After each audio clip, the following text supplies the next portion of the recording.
Hi friends, welcome to சமையல் சுவாசம். இன்றைக்கி நம்ம சேனலில் முட்டை மிட்டாய் வீட்டிலே எப்படி டேஸ்டியாக பண்ணலான்னு பார்க்கலாம். நீங்கள் கடைகளில் போய் வாங்கணுன்னு அவசியமே இல்லை, வீட்டிலே ரொம்ப டேஸ்டியாக பண்ணலாம். வீட்டில் இருக்க பொருட்களை வச்சு எப்படி பண்ணலான்னு பார்க்கலாம். ஃபஸ்ட்டு அதுக்கு ஒரு மிக்சர் ஜார் எடுத்துக்கோங்க. அதில் 4 முட்டை அதில் ஆட் பண்ணிக்கலாம். முழு முட்டையை 4 முட்டை ஆட் பண்ணிக்கோங்க. முட்டை ஃப்ரிட்ஜில் வச்சுருந்தீங்கன்னா வெளியில் கொஞ்சம் நேரம் வச்சுருந்து கூலிங்லாம் போன உடனே மிக்சர் ஜாரில் இந்த மாதிரி உடச்சி ஊற்றிக்கோங்க. இப்போ நம்ம இதை நல்லா அடித்து எடுத்துகிட்டு வந்துக்கலாம். பாருங்கள், இந்த அளவுக்கு நுர பொங்க மிக்சியில் நல்லா அடித்து எடுத்துகிட்டு வந்துக்கோங்க. இப்போ நம்ம இதை வேறு ஒரு பவுலுக்கு மாற்றி எடுத்துக்கலாம். 4 முட்டை எடுத்திருக்கேன். நல்லா இந்த அளவுக்கு அடித்து எடுத்தாச்சு. நெக்ஸ்ட் நம்ம இதில் அரை டம்ளர் அளவுக்கு சுகர் ஆட் பண்ணிக்கலாம். சுகர் ஆட் பண்ணிவிட்டு நல்லாவே மிக்ஸ் பண்ணி கொடுத்துக்கோங்க. சுகர் நல்லா மெல்ட் ஆகிற அளவுக்கு நம்ம பீட் பண்ணி கொடுத்துக்கலாம்.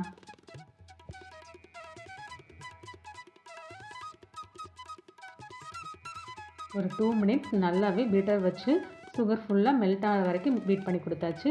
இப்போ நம்ம அதே கிளாஸ்லேயே அரை டம்ளர் அளவுக்கு பால் பவுடர் ஆட் பண்ணியிருக்கேன். பால் பவுடர் இல்லை அப்படின்னு சொன்னால் ஸ்வீட்லெஸ் கோவா இது கூட ஆட் பண்ணிக்கலாம்.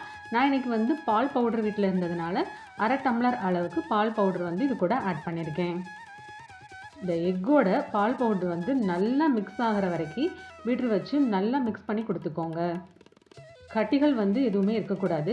அந்த அளவுக்கு நம்ம ஒரு 2 மினிட்ஸ் to 3 மினிட்ஸ் வரைக்கும் நல்லாவே நம்ம மிக்ஸ் பண்ணி கொடுத்துக்கலாம். பாருங்கள், எக்கோட கன்சிஸ்டன்சி இந்த அளவுக்கு இருக்கணும்.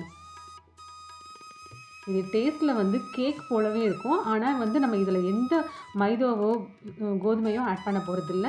சூப்பராக இருக்கும். இதில் நான் மெல்ட் பண்ண பட்ரு ஒரு 2 ஸ்பூன் அளவுக்கு ஆட் பண்ணிக்கிறேன். ஹீட் ஆறினவனே ஆட் பண்ணிக்கலாம். அப்படி இல்லைன்னு சொன்னால் நீங்கள் கீ கூட ஒரு 3 ஸ்பூன் அளவுக்கு ஆட் பண்ணிக்கலாம்.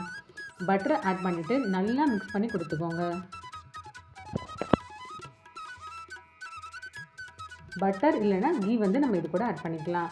நெக்ஸ்ட்டு அரை ஸ்பூன் அளவுக்கு பேக்கிங் சோடா, 1 ஸ்பூன் அளவுக்கு பேக்கிங் பவுடர் நான் இது கூட ஆட் பண்ணிக்கிறேன். ஆட் பண்ணிவிட்டு நல்லா மிக்ஸ் பண்ணி கொடுத்துக்கோங்க.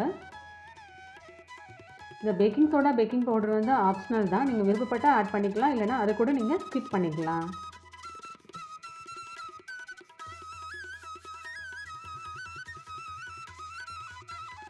நல்லா மிக்ஸ் பண்ணி கொடுத்துக்கலாம்.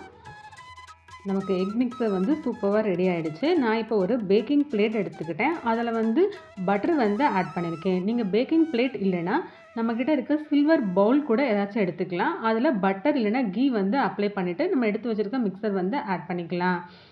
நான் இன்றைக்கி பேக்கிங் பிளேட் இருந்ததுனால அதில் நம்ம மிக்ஸ் பண்ணி வச்சுருந்த எக்கை இது கூட ஆட் பண்ணிக்கிட்டேன். நெக்ஸ்ட்டு ஸ்டவ்வில் ஒரு பேன் வச்சுக்கோங்க. அதில் சால்ட் ஆட் பண்ணிக்கலாம். அதை ஒரு 5 மினிட்ஸ் மட்டும் ப்ரீ ஹீட் பண்ணிவிட்டு நம்ம எடுத்து வச்சுருந்த அந்த பேக்கிங் பிளேட் மேலே வச்சுக்கலாம். சிம்மில் வச்சுட்டு ஒரு லிட் போட்டு க்ளோஸ் பண்ணிவிட்டு ஒரு 45 மினிட்ஸ் அளவுக்கு வச்சுக்கலாம்.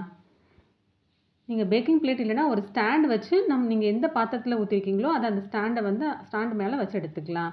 பாருங்கள், ஆஃப்டர் 45 மினிட்ஸ் சூப்பராக நமக்கு முட்டை மிட்டாய் ரெடி ஆகிடுச்சு. ஒரு ஃபோர்க் இல்லைனா ஒரு ஸ்டிக் வச்சு விட்டு பாருங்கள், ஒட்டவே கூடாது. நமக்கு ஒட்டவே இல்லை. இப்போ சூப்பராக முட்டை மிட்டாய் நமக்கு ரெடி ஆகிடுச்சு. இது ஒரு நம்ம ஸ்டவ்லேருந்து எடுத்துகிட்டு ஒரு 5 மினிட்ஸ் மட்டும் ரெஸ்ட் கொடுக்கலாம். ஹீட்லாம் நல்லா ஆறி வரட்டும். பாருங்கள், ஆஃப்டர் 5 மினிட்ஸ் ஹீட்லாம் நல்லா ஆறிடுச்சு.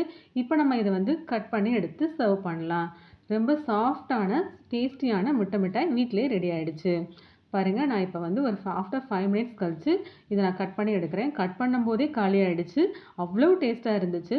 நீங்களும் வீட்டில் இதே போல் மெஷர்மெண்ட்டில் ட்ரை பண்ணி பாருங்கள். ரொம்பவுமே டேஸ்டியான முட்டை மிட்டாய். கடைகளில் கிடைக்கிறத விட நீங்கள் வீட்டிலே செஞ்சு கொடுக்கும்போது ரொம்ப ஹைஜீனிக்காகவும் இருக்கும், ஹெல்த்தியாகவும் இருக்கும். இந்த ரெசிபி உங்களுக்கு பிடிச்சிருந்துச்சுன்னா மறக்காமல் நம்ம சேனலை லைக் அண்ட் சப்ஸ்கிரைப் பண்ணிக்கோங்க. வேறொரு ரெசிபியோட நாளைக்கு உங்களை மீட் பண்ணுறேன். Thank you friends.